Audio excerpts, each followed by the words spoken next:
تیری نظر وہ سر عرش پر ہے تیری گزر، سر فرش پر ہے تیری نظر، ملکوت و ملک میں کوئی شے نہیں وہ جو تجھ پہ آیا نہیں۔ سرکار آسمانوں پر ہیں، زمین کی خبریں دے رہے ہیں، زمین پر ہیں، آسمانوں کی خبریں دے رہے ہیں، دونوں طریقے سے شعر درست ہے۔ آج تک میں نے کسی سے اس طرح شعر سنا نہیں ہے، لیکن میں نے اپنی طرف سے یہ شعر پڑھا ہے۔ سر عرش پر ہے تیری گزر، دل فرش پر ہے تیری نظر۔ آج سائنسدان حساب لگاتے ہیں زمین کے نیچے پانی ہے یا کہ نہیں، سونا ہے یا کہ نہیں ہے، یہاں جو ہے راحت ہے یا کہ نہیں، مشینوں کے ذریعے پتہ لگ جاتا ہے اس زمین کے نیچے کیا ہے۔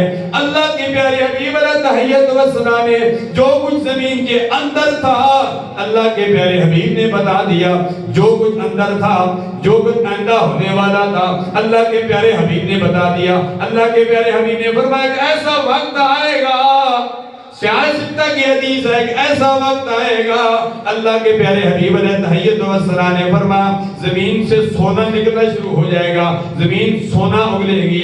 آپ نے ان علاقوں کا نام بھی بتایا۔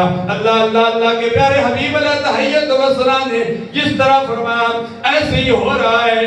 اللہ ابھی پاکستان میں آپ سندھ میں چلے جائیں، وہاں بھی سونا نکالا جا رہا ہے، اور کئی ممالک میں سونا نکالا جا رہا ہے۔ اللہ کے پیارے حبیب علیہ تحیت و ثنا نے اگلی بات بتائی، فرمایا اے میرے امتیوں، فرمایا یاد رکھو، فرمایا سونا زمین سے نکلے گا۔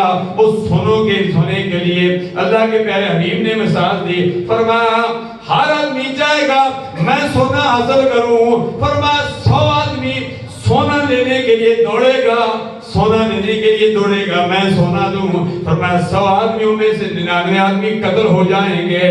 ہر بندہ کہے گا میں بچ جاؤں گا، فرمایا ایک بچے گا، 99 قتل ہو جائیں گے۔ اللہ کے پیارے حبیب نے فرمایا میرے امتیوں جب ایسا موقع آ جائے، فرمایا اس جھگڑے میں نہیں پڑنا، اس سونے کے اصول میں نہیں پڑنا، فرمایا اسے دور رہنا، اپنی جان کی حفاظت کرنا۔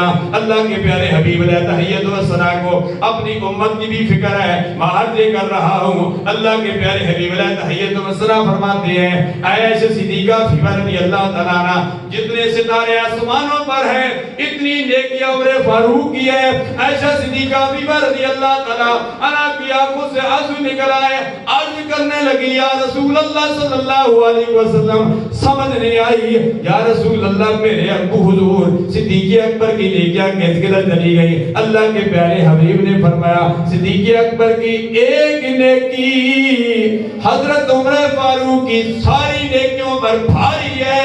علماء فرماتے ہیں صدیق اکبر کی وہ ایک نیکی غار ثور والی نیکی ہے۔